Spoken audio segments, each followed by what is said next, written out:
Hey y'all, it's Andrew with Free Tours by Foot New Orleans, and today we are exploring City Park.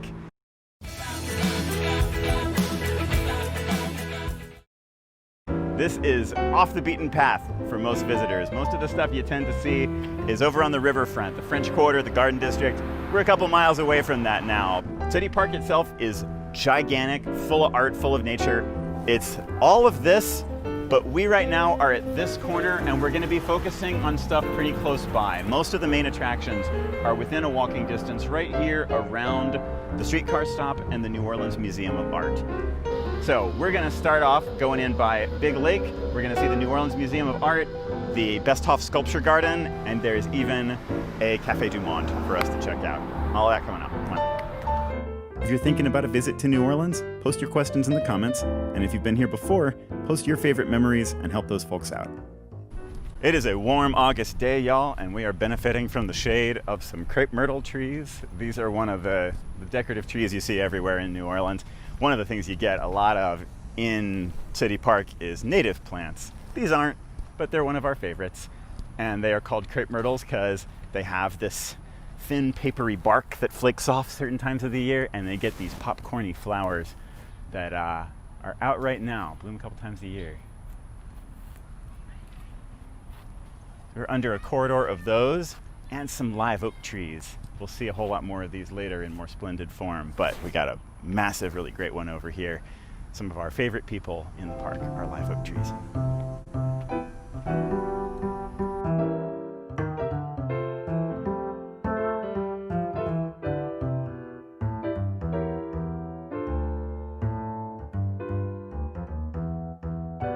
So at the end of the entrance to the park is the iconic New Orleans Museum of Art. This has been our biggest art museum for over a century, since 1911.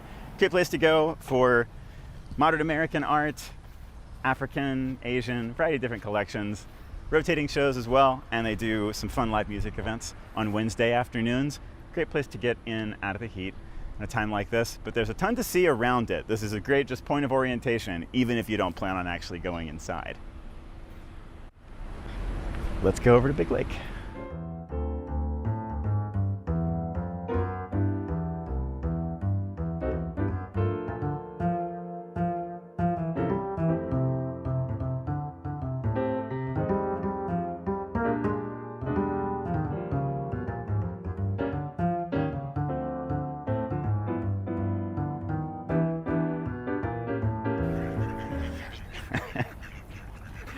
Y'all, one of the, I was gonna say lucky things, one of the luckier things, one of the less awful things about quarantine was that if it had to happen, it happened in the spring when it's really nice to be outside in New Orleans. Birding is a thing out here, y'all. There's like 200 plus different kinds of birds that appear in the park. Y'all, the land for the park was donated from originally being a plantation in the 1850s, but there wasn't much built out here until the 20th century. Things like this popping up in the first decade, the art museum, but then you also get in the 1930s the WPA, the Works Progress Administration, which was a piece of the federal government responsible for basically putting on the federal payroll as many of the people that were made unemployed by the Great Depression as possible. And they did quite a lot in City Park. They built bridges, mostly. But everything they built was also meant to be in this decorative style, Art Deco, which was very much in vogue then. So most of it was useful, but also artistic. And we have the biggest contribution from that time, which is the City Park Botanical Garden, which is a little down this way. But it's a collaboration between an architect, a landscape architect, and a sculptor. And that sculptor was one of these great local Art Deco voices. His name was Enrique Alferez. And we have one of his pieces out here. Mostly they're inside of the park, inside of the botanical garden. But this one here gives you a feel for the style. It's these monumental, flat, two-dimensional, kind of glamorous sculptures that really make a big deal out of the human body. And we'll see a good bit that's in this style. Classically styled sculpture, Art Deco sculpture, that kind of thing, inside of the sculpture garden, which is what we're gonna step into next.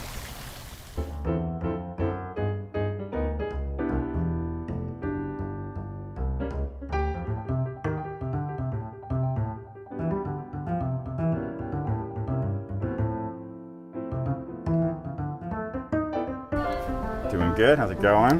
Good. Can I get 2 adults, please? Sure can.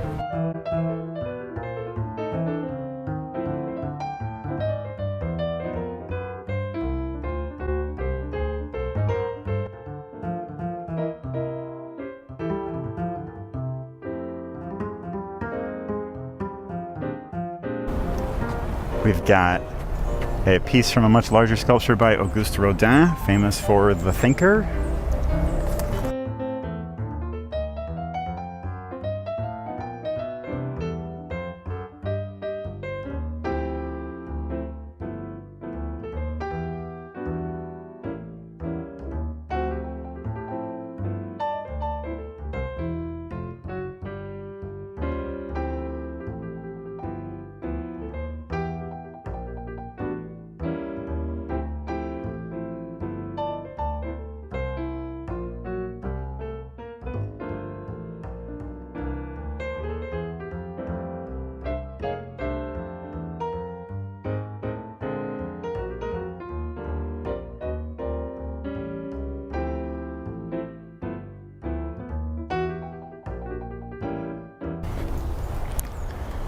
You can also explore the sculpture garden by boat.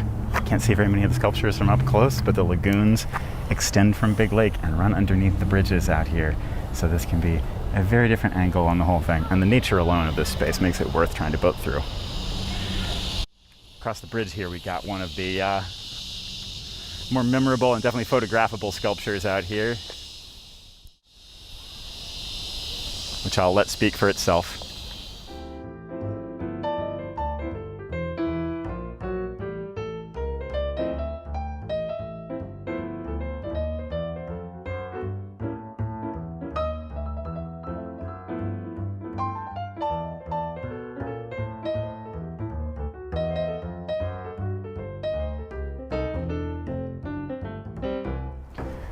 This sculpture was originally installed in the lower 9th Ward, one of the neighborhoods hardest hit by Hurricane Katrina. So some existing art in the city was moved in.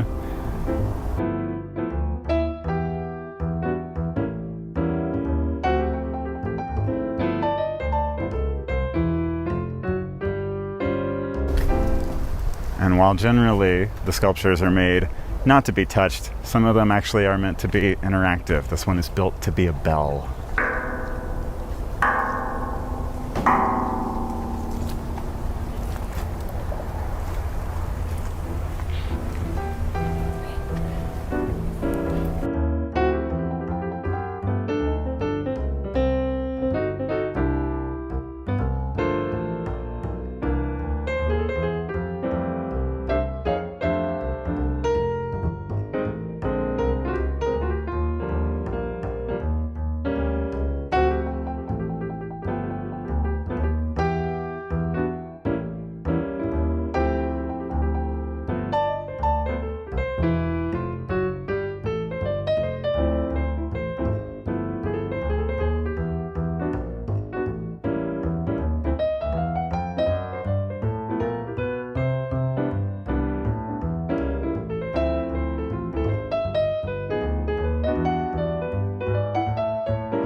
We got a decent amount of pop art in the space too, y'all. This speaks for itself. We've also got over across the way the famous Blue Dog, the work of George Rodrigue. This is one of the local artists represented in here, mostly known for his paintings, but sometimes does his creatures as installations. And then we've got that iconic love image right across the way. The spider here is maybe one of the creepier ones we've got, but I will say, for as much as the artist's intention matters, the sculptor associates it with her mother, which sounds not very flattering, but she's from a family of tapestry weavers. And spiders make tapestries and kill bugs. So you can think of this as a friendly creature if you want.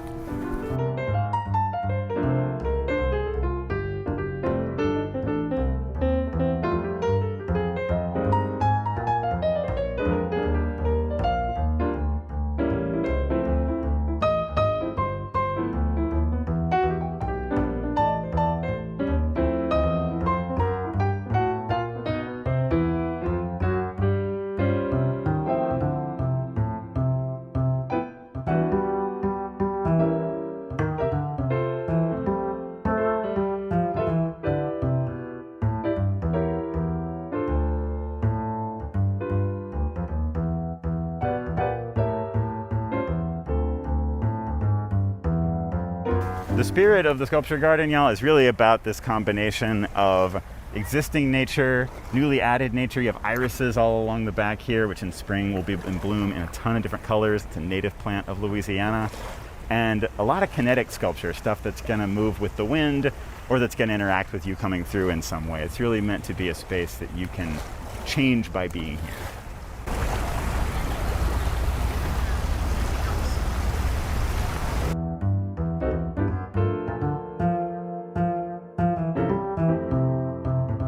Besthoff Sculpture Garden was founded in 2003. We've been so far in the old side of it, but there was an expansion added in 2019. So what you see over there is going to be more 21st century art than the 20th century art that's on this side, and newly planted stuff that's just finally becoming lush for the first time. We're going to get there by one of the cooler pieces of architecture that they've added to the park in recent memory, right this way.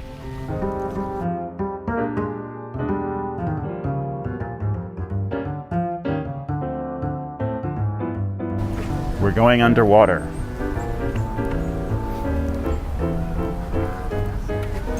So the natural lagoon here, y'all, extends all the way over to Big Lake. Here we get to pass under the pedestrian bridge. And then the miniature train bridge. There's a tiny train that runs all throughout City Park, run by the New Orleans Regional Transit Authority. And it is an especially fun thing to ride, especially with kids, during our Christmas season. We do a big Christmas lights display out here, and that takes you by the highlights. The boaters that have come under here have made a pretty new tradition out of chalking couples' names underneath here in hearts. And it's just chalk, but you know, it doesn't rain down here, so those things will probably never come off.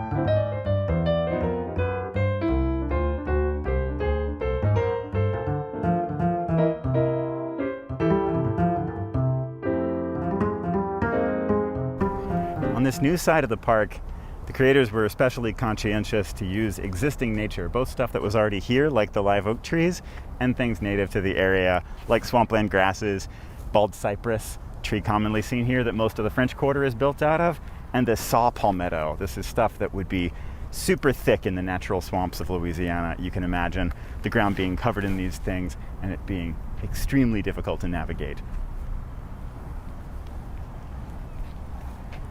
We've got some of the more splendid live oaks out here that have been here since before the park was a park for the most part. These things can live for centuries. We've got tons of the bearded moss. Spanish moss is the proper name of this stuff.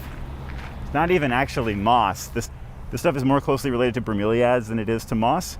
It's a totally harmless plant that grows on the tree but doesn't take its nourishment from the tree, but just from what's in the air.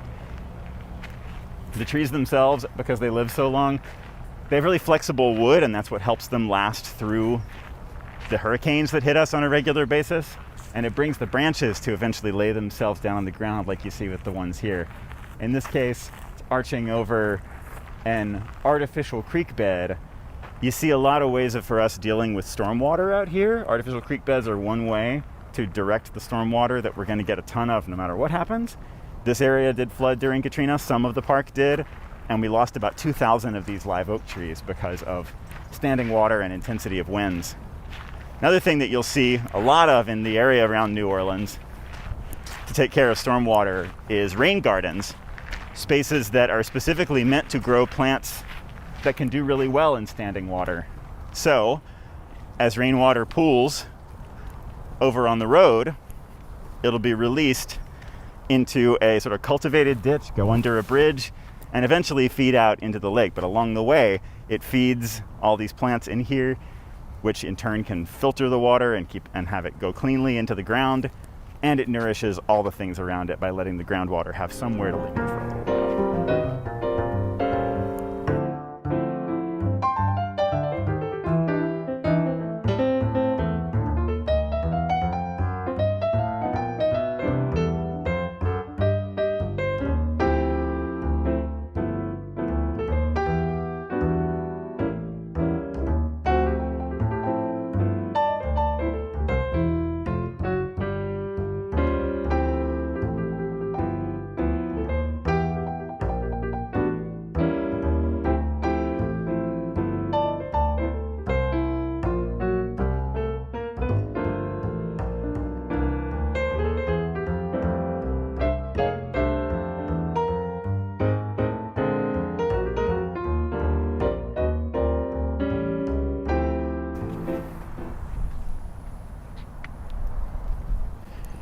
Right across the lagoon from us too, there's a small gallery area which is dedicated to part of the art museum's collection that fits with the kind of sculptural theme, big three-dimensional pieces. So while you're out here, if it's warm, you can enjoy the cool in there for a little bit.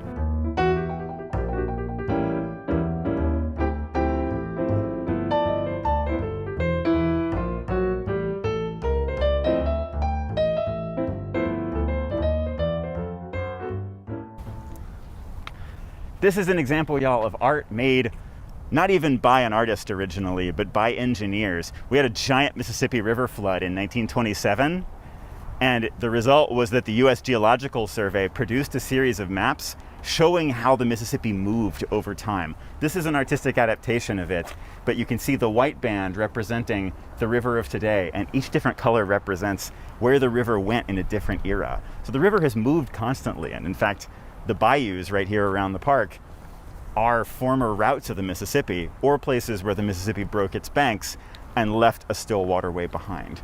So the river is an extremely changeable creature, although it's also pretty appropriate that the version of it you see here is on a man-made bridge. The Mississippi River of today is a very, not quite man-made, but a very man-constrained type of thing. The fact that it continues flowing by New Orleans is mainly the result of a huge control structure that's been installed far up the river where it splits from what we call the Atchafalaya. If the Mississippi were left to itself, nowadays it would want to jump elsewhere completely over to the western side of the state and leave New Orleans along a very large bayou. The mirror maze over here, y'all, is one of the coolest pieces to walk through and get photos with. As we can see, a swan has taken up residence and is admiring itself at present, so we're going to give it some space.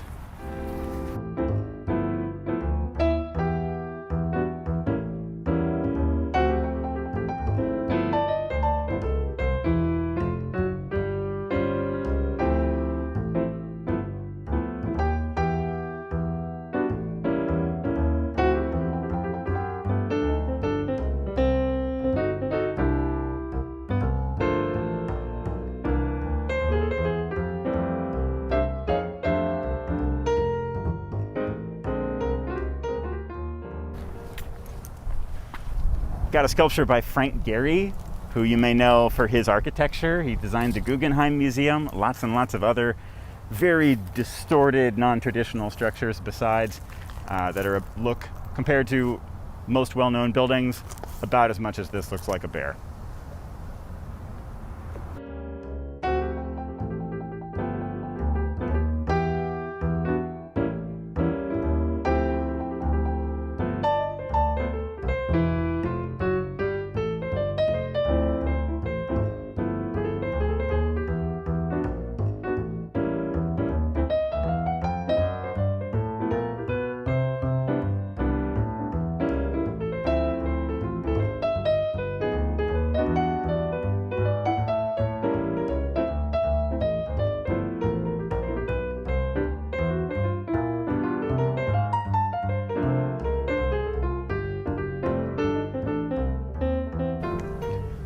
The largest piece in the sculpture garden, y'all, is this mosaic. This is hundreds of thousands of tiles arranged to reproduce a natural form of malachite. This is a particular malachite formation reproduced here.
One of the new additions to the sculpture garden is this amphitheater. There have been performances going on in the sculpture garden almost since its origin. Outdoor Shakespeare, interactive plays.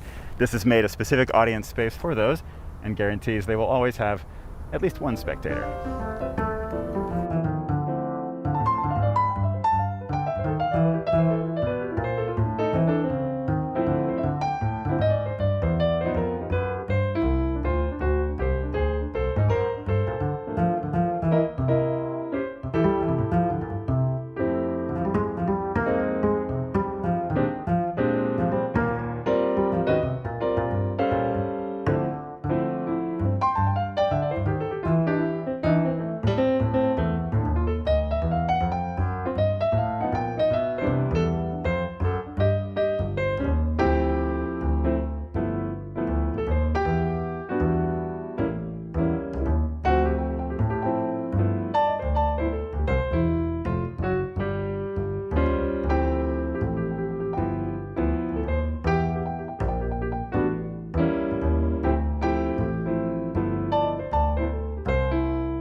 Right here outside the sculpture garden, we've got one of the Dueling Oaks. There's only one now. There used to be two. This is one of these classic southern live oaks we've got all throughout City Park.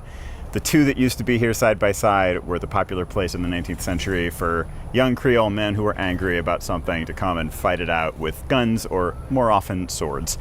And nowadays, with just the one we've got left, it's a 300-odd-year-old tree. We want to keep it safe. So this wire you see here, this cable, is a protection system for lightning bolts. Lightning is one of the things that can take these guys out, and this grounds any strikes that it gets.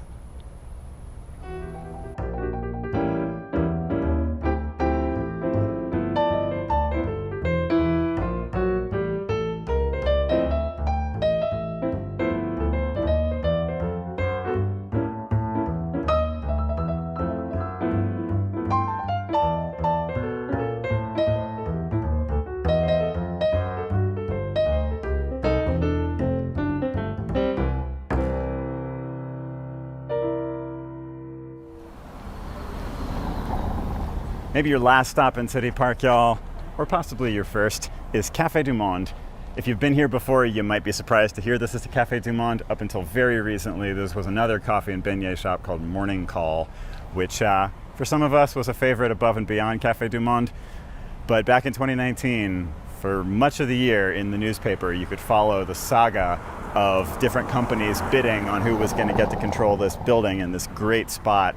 And eventually Café du Monde won the day. If you are nostalgic for the times when news was about things that small, you can go back and read the Times-Picayune's coverage of it all. But Café du Monde right now, little window, but otherwise would recommend this way above and beyond the one in the French Quarter. Beautiful atmosphere all around it, which you'll see in just a second.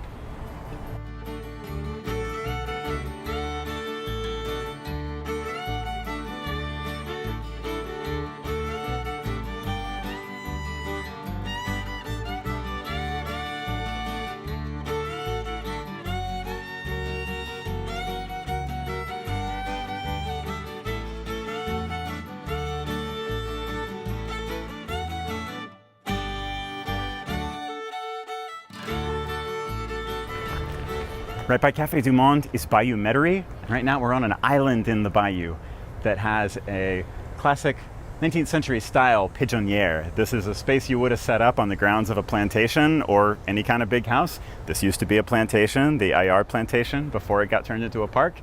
And this was a place that would have attracted pigeons and doves to come and roost in it. And of course, you did that so you could eat them. Big part of Cajun and Creole cuisine at one time was the eating of birds like this. It's gone out of fashion, but you can still find it among people who prefer hunting to buying what's in the store.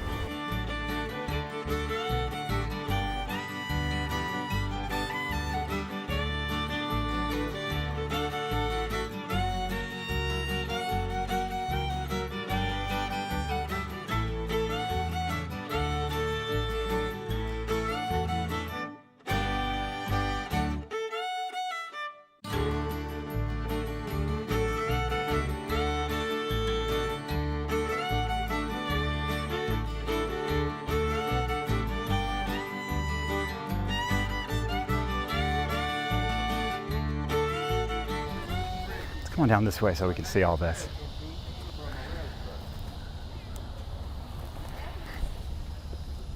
Along one edge of City Park runs Bayou Metairie, which you can see over here. It's a tiny leftover piece of what used to be a much, much bigger bayou. Used to stretch all the way through the suburb that's now called Metairie, and it was the outer reaches of the city.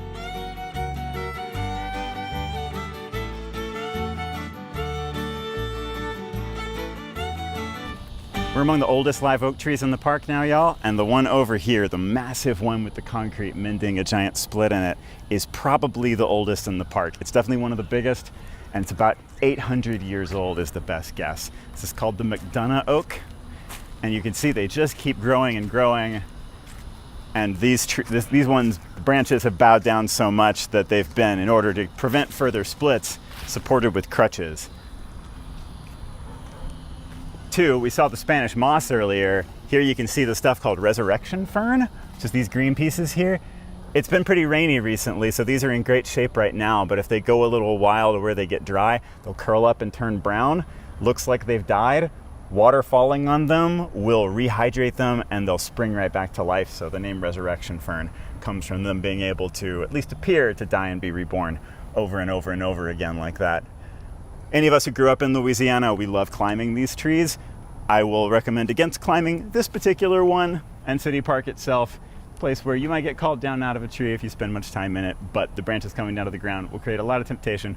Feel free to cut loose a little bit. There's some right by on the other side of the bayou too that are going to be even a little friendlier to that. We're going to cross the water, get one last view of the bayou itself before we close up shop.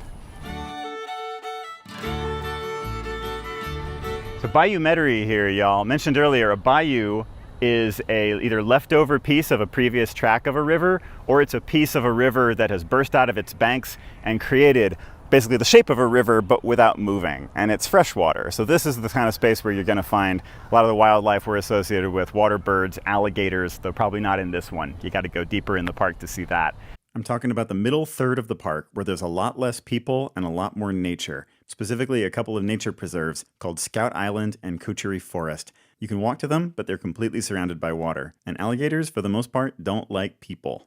It's nice and quiet out there, so if you take your time and pay close attention, you might be able to spot one. A lot of times it's just their eyes that are above the water, so you gotta look real hard, but keep a safe distance. And it's also where a lot of our native plant life, the things you saw earlier, is gonna really cluster. Bayou Metairie in particular, this used to be just as useful a way of getting around as Bayou St. John, which was a primary trade route. But Bayou Metairie was a little further from the city, and so it ended up being more where pirates would spend their time. It was a route whereby enslaved people would escape from the city. And before colonization, it also was where a lot of the Native American residential area would have been. You would have had houses that were built in this area out of the kinds of things you've seen, palmettos, for example, and it could be easily assembled and disassembled, moved on and off of the high ground as flood conditions demanded. So really flexible way of living with this water that's such a huge part of our life out here. This bayou actually, while it's a tiny remnant and a somewhat landscaped remnant of what there used to be, it actually looks more like a natural Louisiana bayou than a lot of what you'd see if you went out on a swamp tour. A lot of the swamps that are further afield, they're full of invasive species. This has been carefully maintained just with native plant life. And so you get an atmosphere that's actually pretty hard to find in Louisiana nowadays. So if you do decide to come out and visit this part of the city, whether it's by bike, by streetcar, by car, by foot, or even if you're staying in mid-city, I think between having the sculpture garden, the art museum, the bayou itself, and all the other things that we've seen, there is almost as much to do out here as there is to do in the French Quarter, and it can be a great place to escape and cut loose a little bit, see a side of the city that the city will never show you. So highly recommend hitting this up if you do pay us a visit, and there's lots more to see if you do decide to do so. Thanks for watching. If you know anyone who might be planning a visit to New Orleans, or a local interested in exploring their hometown, please share this video with them. Let us know what questions you have in the comments below, and I'll be happy to answer. The best way to get a full New Orleans experience is to come visit yourself. But if that's not possible, journey along with us on other virtual tours of New Orleans featuring me, Andrew, or explore other cities with my colleagues in DC or New York.